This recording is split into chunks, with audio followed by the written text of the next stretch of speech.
So this video is going to be about course navigation using Canvas, and I'm going to show you what the different pages look like if you haven't been there yet already. If you're in US history, so an 8th grade class, it's going to be the same setup, just some of the assignments will be a little bit different.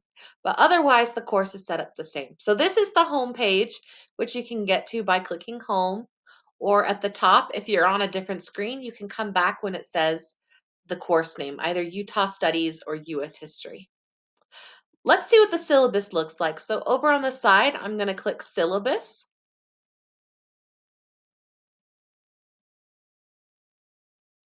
And the syllabus will generate a list of assignments by day. And if you click Jump to Today, it'll highlight for you the assignments that are due that day. So anything in gray will have already been done, and anything in white is coming up. So say we're down in September. If you're having a struggle finding an assignment on the home page, you can come over to Syllabus and you can click Jump to Today, and it'll take you to right where you need to be to find your starters and your assignments for the class period.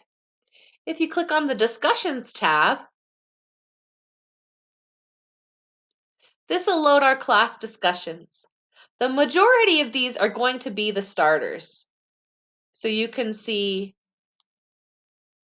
that we had the starter from the first day of school, and then it's sorted by activity right now. So some of it's sorted by the way that I set it up. And you can edit some of your settings. So you can choose that you want to mark when you've read a post. Otherwise, it's going to automatically do it.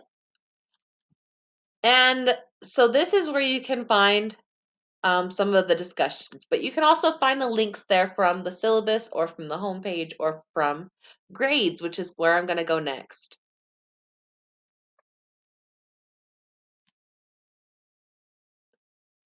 This is what your grade tabs will look like. And hopefully you've done the lesson on grades, feedback, and technology, which will explain some of these symbols. But this is what your grade page might look like. It'll show the status of an assignment, the score, and then you can also sometimes see this text box for any possible comment or feedback. Sometimes if you ended up doing an assignment on paper, you might have a score that says it's missing. So in this case, this person got a 3 on an assignment, but Canvas says it's missing, and that just means it was done on paper. And so the assignment's not actually missing. If that's ever a concern for you, you can let me know and I can go in and clear that status. This is a new feature I'm experimenting with, Outcomes. And this will show you the different standards that we're going to be doing. And it'll show the proficiency scale. So these are going to be the standards that we are going to be looking at through first and second quarter for Utah studies. And then US history has some of these too. And these are so that I'm experimenting with the calculation method, being by most recent score, like how Gradebook's going to grade it. But I'm not sure right now that you'll be able to see your proficiency in Canvas.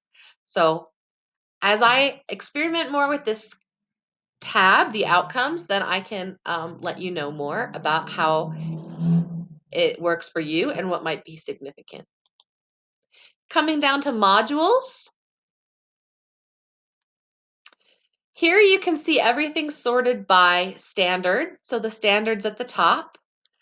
So our first welcome standard, I can understand Ms. Schone's classroom expectations, procedures, policies, and class setup.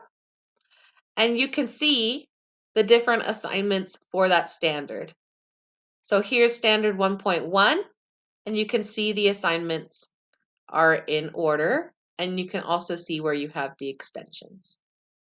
So those are some of your key navigations from Canvas.